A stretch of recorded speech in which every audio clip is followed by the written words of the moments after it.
आइए बच्चों, नमस्कार बच्चों। आज के इस वीडियो में हम आओ करे वर्षीखे वर्कशीट क्रमांक 99 पर कार्य करेंगे। आइए बच्चों, वर्कशीट पर कार्य करने से पहले समय सारणी के आधार पर जो भी यहाँ तारीख होगी हम उस तारीख को यहाँ डाल देंगे। ठीक है। अगला प्रश्न है निम्नलिखित को मापने के लिए इनमें से किन इकाइयों का प्रयोग करेंगे। आइए देखते हैं। यहाँ इकाई दिया है, इकाइयाँ दी हुई हैं, जैसे kilogram, gram, kilometre, centimetre, millimetre, litre, millilitre और मिलीग्राम। ठीक है बच्चों। आइए देखते हैं। यहाँ दिया है पहला, जो यहाँ वस्तुएं दी हैं, इनको मापने के लिए कौन सी इकाई का प्रयोग करेंगे उसको हम यहाँ सामने लिखेंगे। जैसे धनिया, आप देखते हैं अपने परिवेश में जो धनिया है उसको हम किस में मापते हैं, तो किस में मापेंगे धनिया को, तो धनिया को हम किलोग्राम में माप सकते हैं। ठीक है, तो यहाँ लिख देंगे किलोग्राम। तो हम धनिया को किससे मापेंगे, किलोग्राम से। इसी प्रकार से गेहूं दिया है, गेहूं को हम किससे मापेंगे, गेहूं को किलोग्राम से।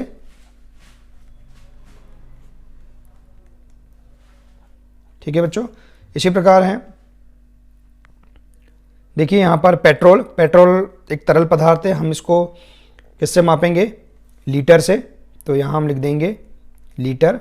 ठीक है। इसी प्रकार से देखिए यहाँ लीटर है, यहाँ से हम इकाइयों को यहाँ लिखेंगे। पीने की दवाई, दवाई को हम, जो दवाई है उसको हम कैसे, किन इकाइयों में मापेंगे, तो दवाई को हम लीटर में नापेंगे, क्योंकि यह पीने की दवाई कम मात्रा में होती है, इसलिए हम यहाँ पर पीने की दवाई को मिली लीटर में नापेंगे।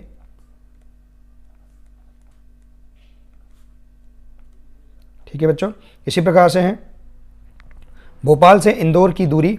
देखिए दूरी, जो अधिक दूरियां होती हैं उनको हम किलोग्राम में, जो अधिक दूरियां होती हैं उनको हम किलोमीटर में मापते हैं। तो भोपाल से इंदौर की दूरी को हम किलोमीटर में मापेंगे, तो यहाँ लिखेंगे किलोमीटर।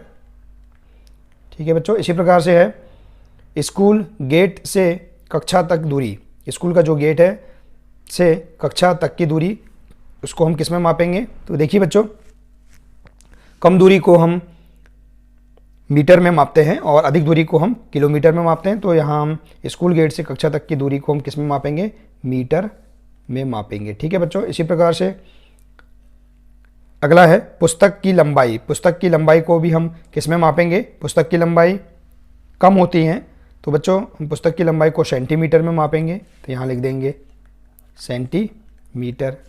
ठीक है। इसी प्रकार से है दवाई, जो गोली है उसको हम किस में मापेंगे, तो दवाई को हम किस में मापेंगे, मिली लीटर में।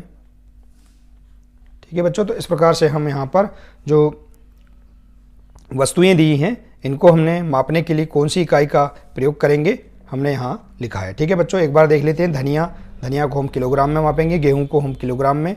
ठीक है। इसी प्रकार से पेट्रोल, पेट्रोल तरल पदार्थ है इसलिए हम इसको लीटर में मापेंगे। पीने की दवाई, इसको मिली लीटर में। इसी प्रकार से भोपाल से इंदौर की दूरी, अधिक दूरियों को मापने के लिए किलोमीटर और कम दूरियों को मापने के लिए मीटर। ठीक है बच्चों।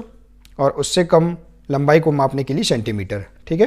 तो देखिए स्कूल गेट से कक्षा तक की दूरी मीटर, पुस्तक की लंबाई सेंटीमीटर में और दवाई मिली लीटर में। ठीक है बच्चों। तो इस प्रकार से हमने यहाँ भरा। अगला प्रश्न देखते हैं। रिक्त स्थानों की पूर्ति कीजिए। आइए, बहुत ही महत्वपूर्ण प्रश्न है। आइए, पहला है 1 किलोमीटर बराबर खालिस्तान मीटर। तो पता है आपको कि 1 किलोमीटर बराबर कितने मीटर होता है, 1000 मीटर होता है। ठीक है बच्चों।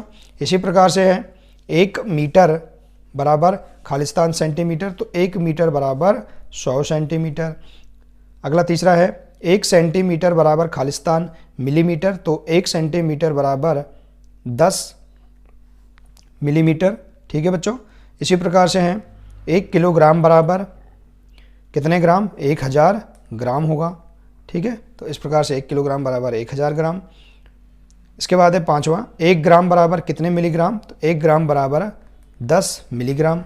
और अगला है छठवां, 1 लीटर बराबर खालिस्तान मिलीलीटर, तो 1 लीटर बराबर होता है 1000, 1 लीटर बराबर कितना होगा, 1000 मिलीलीटर। ठीक है बच्चों। तो इस प्रकार से हमने जो खालिस्तान दिए थे इनको हमने भरा। बच्चों आपको यह बहुत महत्वपूर्ण है, इनको आपको याद रखना ज़रूरी है।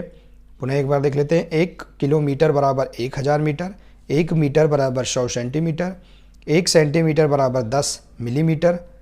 ठीक है बच्चों, इसी प्रकार से 1 किलोग्राम बराबर 1000 ग्राम, 1 ग्राम बराबर 10 मिलीग्राम और 1 लीटर बराबर 1000 मिलीलीटर। ठीक है, तो इस प्रकार से यह प्रश्न हमने इस वर्कशीट पर कार्य किया, जिसके अंतर्गत मानक इकाई को हमने जाना।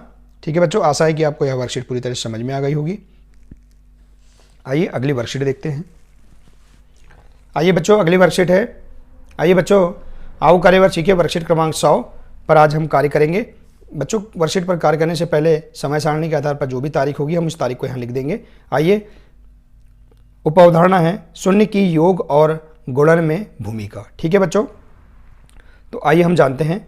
रिक्त स्थानों की पूर्ति कीजिए। पहला प्रश्न दिया है, देखिए बच्चों, हम यहाँ कुछ महत्वपूर्ण बातें बता देते हैं।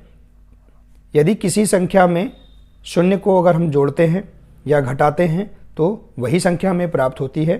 ठीक है बच्चों, पहला नियम हमें याद रखना है कि यदि किसी संख्या में शून्य को हम जोड़ते हैं या घटाते हैं तो वही संख्या प्राप्त होगी। दूसरा नियम है कि यदि किसी संख्या में शून्य का गुणा करते हैं तो हमें आंसर क्या प्राप्त होगा? शून्य प्राप्त होगा। ठीक है बच्चों, दूसरा नियम याद रखना है कि यदि हम किसी संख्या में शून्य का गुणा करते हैं तो हमें आंसर शून्य प्राप्त होगा।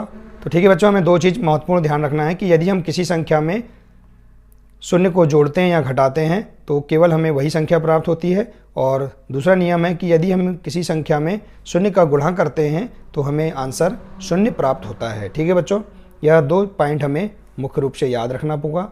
ठीक है, आइए हम इनके आधार पर हम यहाँ रिक्त स्थानों की पूर्ति करते हैं। देखिए, पहला दिया है 6 में अगर हम शून्य को जोड़े हैं, 6 प्लस शून्य बराबर कितना होगा? हमने बताया नियम में कि 6 में हम शून्य को जोड़ेंगे तो 6 ही प्राप्त होगा। ठीक है बच्चों, इसी प्रकार से देखिए, खालिस्तान धन 7 बराबर 7, तो हम किस में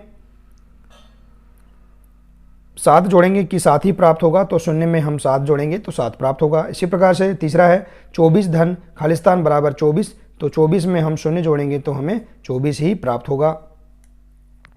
कह सकते हैं कि यदि हम किसी संख्या में शून्य को जोड़ते हैं तो हमें वही संख्या प्राप्त होती है। ठीक है, तो देखिए यहाँ पर अगला है, शून्य में हम 25 को जोड़ेंगे तो हमें 25 ही प्राप्त होगा। ठीक है बच्चों, इसी प्रकार से अगला प्रश्न है, खालिस्तान धन 100 बराबर 100, तो शून्य में हम 100 जोड़ेंगे तो क्या आएगा? 100 आएगा। इसी प्रकार से छठवा है, देखिए यहाँ गुणांक आ गया है 10 गुणा शून्य। देखिए अगला है 10 गुणा शून्य बराबर कितना होगा? हमने नियम में बताया था कि किसी संख्या में यदि हम शून्य का गुणा करते हैं तो हमें आंसर क्या प्राप्त होता है? शून्य। तो हम यहाँ 10 गुणा शून्य बराबर क्या आएगा? यहाँ खालिस्तान में शून्य आएगा। इसी प्रकार से देखिए अगला है 10 गुणा 6 बराबर 10 का हम 6 बार अगर पहाड़ा पढ़ते हैं, ठीक है, तो कितने बार जाएगा? 10 छिंग 60 आंसर आ जाएगा। ठीक है बच्चों, इसी प्रकार से अगला है खालिस्तान गुणा 100 बराबर शून्य, तो हम यहाँ शून्य का गुणा हम 100 में करेंगे तो आंसर क्या होगा? शून्य प्राप्त होगा।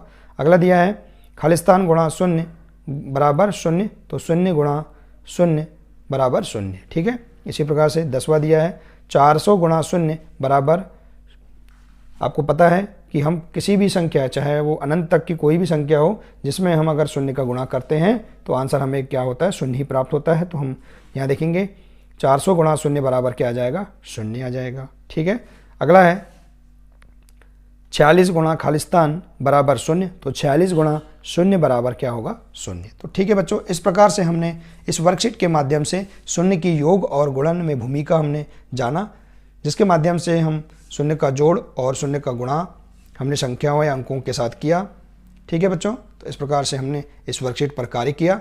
बच्चों, आशा है कि आपको यह वर्कशीट पूरी तरह से समझ में आ गई होगी। अपने अगले वीडियो में अगली वर्कशीट पर कार्य करेंगे। नमस्कार।